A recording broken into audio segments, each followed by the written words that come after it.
30 religious leaders, mainly Protestant and Catholic, who had a chance to question him. Listen now here in the studio, Pastor Robert Jeffress, who emceed that meeting. First of all, why no press? Well, the Trump campaign didn't want people coming feeling like they were poster children for the campaign. They wanted them to be able to speak freely. So I think it was the right decision. Okay, so they didn't want to politicize the Q&A. That's right. With the religious people. Were they all clerics? It was mainly academicians, Catholic and evangelicals. Pinheads.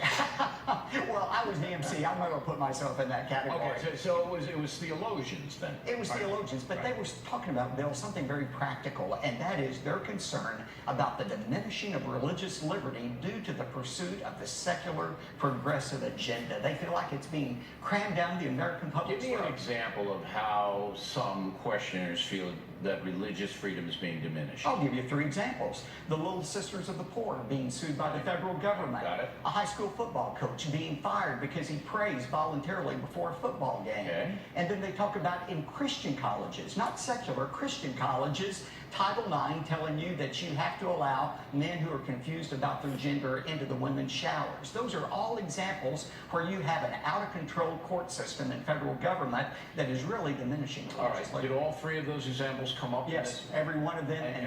And what did Trump say about that? Look, Donald Trump believes the remedy for all of these problems is conservative Supreme Court justices. Most of these cases are ultimately going to be deliberated in the court.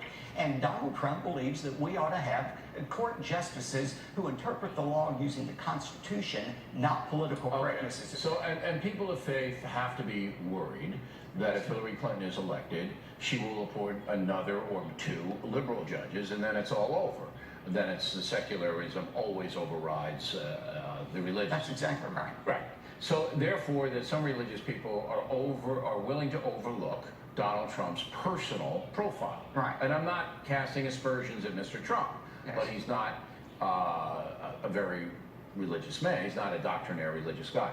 Did that come up in the meeting today? Did the religious folks, the theologians, question Trump about his personal lifestyle? They didn't, but No question came up with him present. But I went ahead and broached the subject in my closing remarks. What'd you say? And I said, with him seated to my left, I said, look, I am not going to choose Donald Trump necessarily to be my child's 3rd grade Sunday school teacher. But that's not what this election is about. We're looking for somebody who can reverse the downward death spiral of this country.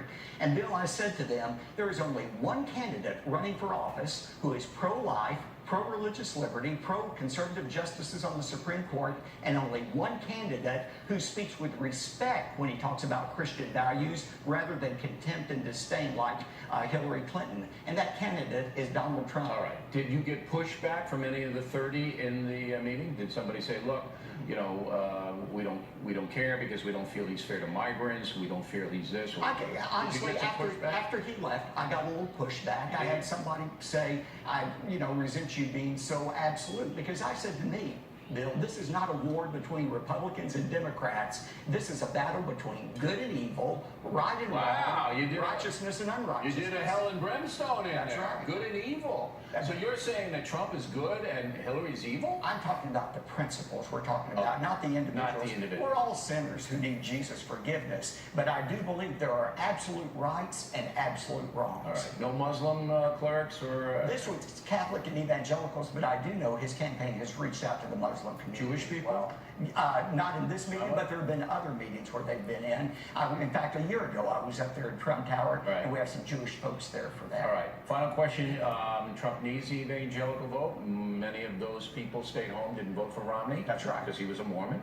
That wasn't fair. Do you think they're going to come out, the evangelicals? Do you get an indication of that? I believe they are, Bill. I think now, you want them to. But I want them to, but from what I'm sensing, and I've talked to thousands of pastors over this last year, I really do believe they think this is the last opportunity to turn this country around. All right, Pastor, we appreciate it. Thank you very much for coming in.